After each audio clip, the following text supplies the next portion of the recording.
Law of attraction से होगा कलिकाल का अंत। Hello friends, law of attraction तो सब जानते हैं, जो चाहो यूनिवर्स से मिलेगा। कहते हैं ना, जब किसी को पूरी शिद्दत से चाहो तो पूरी कायनात उसे मिलाने में लग जाती है। यही प्रकृति का नियम है। वर्तमान में कलिकाल भयंकर कलिकाल का कारण भी है और यही कलिकाल के अंत का भी कारण है। क्योंकि परमात्मा आसमान में बैठा कोई शख्स नहीं है जो अपनी मनमर्जी चला रहा है, कुछ को दुखों में ढकेल रखा है और कुछ को ऐश करा रहा है। परमात्मा एक सॉफ्टवेयर की तरह है जो अपने एक सिस्टमेटिक तरीके से काम करता है। जैसी भी कोडिंग डाली जाएगी, बिल्कुल एग्जैक्ट वही परिणाम, वही रिजल्ट प्राप्त होगा। यदि कोडिंग ही निगेटिव डाली जाएगी तो परिणाम भी निगेटिव ही मिलेगा। यदि कोडिंग ही डिस्ट्रक्टिव डाली जाएगी, परिणाम भी डिस्ट्रक्टिव ही मिलेगा।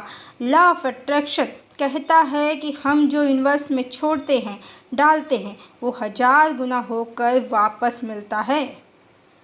एक गेहूं का बीज सैकड़ों गेहूं देता है। किसी निर्जन पहाड़ी स्थान पर बोले गए शब्द कई बार सुनाई देते हैं। बिल्कुल इसी तरह हम जो थॉट्स, जो विचार और भावनाएं अपने लिए, दूसरों के लिए क्रिएट करते हैं, वो 1000 गुना होकर हमें भी प्राप्त होते हैं और हमारे परिवेश को भी। मतलब हमसे जुड़े लोग, हमारे आसपास रहने वाले लोग जाने अनजाने स्वतः ही उन विचारों, भावनाओं की ऊर्जा से प्रभावित होते हैं। चूँकि वैसे भी ये कलिकाल का अंत समय है, चरम पर है कलिकाल, तो आपको समाचार के हर चैनल पर आग, पानी के उपद्रव और भयंकर प्राकृतिक आपदाओं के साथ लोग आपस में उलझते लड़ते दिखाई देते होंगे। ज़्यादातर मनुष्य फ्रस्ट्रेट ही दिखेंगे, क्योंकि इस समय मनुष्यों की ऊर्जा चेतना के निम्नतम स्तर पर है।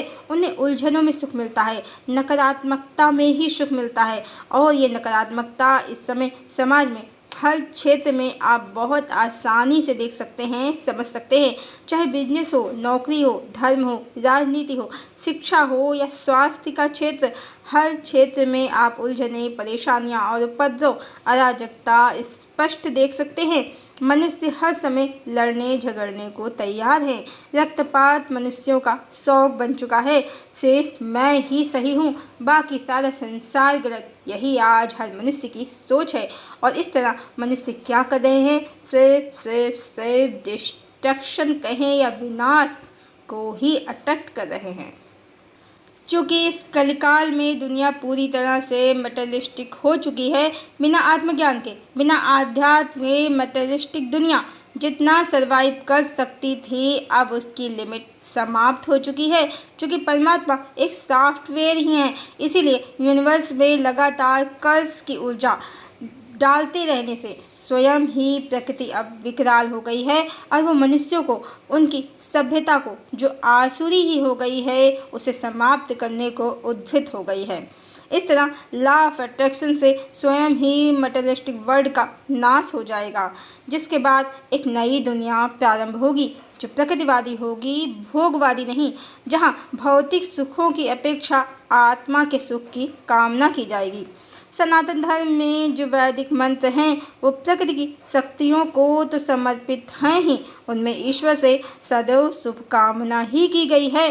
स्वस्तिवाचन जिसका एक रूप है, इसके अतिरिक्त गायत्री मंत्र तो सीधे सीधे ईश्वर को स्वयं में धारण करने और समस्त जगत के कल्याण की कामना हेतु ही बना है। मंत्रों में बहुत शक्ति होती है। ये मंत्र सिर्फ अक्षरों के समूह नहीं, बल्कि डिवाइन एनर्जी के केंद्र या स्रोत होते हैं। इनकी प्रैक्टिस करना और हृदय से इनके अर्थ को समझकर शुभकामना करना, डिवाइन एनर्जी को क्रिएट करना, यही हमारे ऋषि मुनियों का कार्य था, जिसके कारण धरती पर डिवाइन एनर्जी थी सतयुग में। जबकि कलिकाल में मात्र कर्मकांड होते हैं। पूजा स्थलों पर धूप धुआं बाजा गाजा सब होता है, मंत्र भी पढ़े जाते हैं, पर क्या पढ़े जाते हैं कोई नहीं जानता है। भक्ति के नाम पर एक दूसरे को धक्का देना, कुचलना, ढकेलना ईश्वर के दर्शन पाने हेतु, पुण्य पाने हेतु होता है। जो मंत्र पढ़ते हैं वो स्वयं भी या तो अर्थ नहीं जानते हैं या पढ़ते भी सही नहीं हैं। जल्दी जल्दी में क्या पड़ जाते हैं कोई नहीं जानता है। धर्म आज एक क्षेत्र है ऐसा जहाँ सबसे ज़्यादा पाखंड है। जब तक शुभकामना नहीं की जाएगी और ईश्वर को स्वयं और दूसरों में प्रकृति में ना देखकर मात्र अज्ञानता व धार्मिक स्थलों में धक्के खाए जाएंगे तो कलिकाल ही रहेगा। ये बात अलग है कि सृष्टि को ईश्वर ने बनाया है, मनुष्यों ने नहीं। और परमात्मा तो जैसा कि पहले ही बताया है कि एक सॉफ्टवेयर ही हैं। अब इतनी सारी निगेटिव कोडिंग डाली जा रही है लगातार बार बार, तो ये दुनिया तो समाप्त हो ही जाएगी। हाँ, आज भी शुभकामना करने वाली डिवाइन सोल्स हैं धरा पर, जिनके कारण ही धरा टिकी हुई है, न कि धर्म के पाखंडियों काल नेमियों के कारण, जिन काल नेमियों का नाश अब शीघ्र ही होगा कलिकाल के साथ ही। इस तरह मनुष्य अब स्वयं ही स्वयं का नाश करेंगे भस्मासुर की तरह, और ईश्वर के अनुयायी जो डिवाइन सोल्स हैं वो जरूर नई दुनिया कहें या डिवाइन एरा में प्रवेश करेंगे। हरिओम।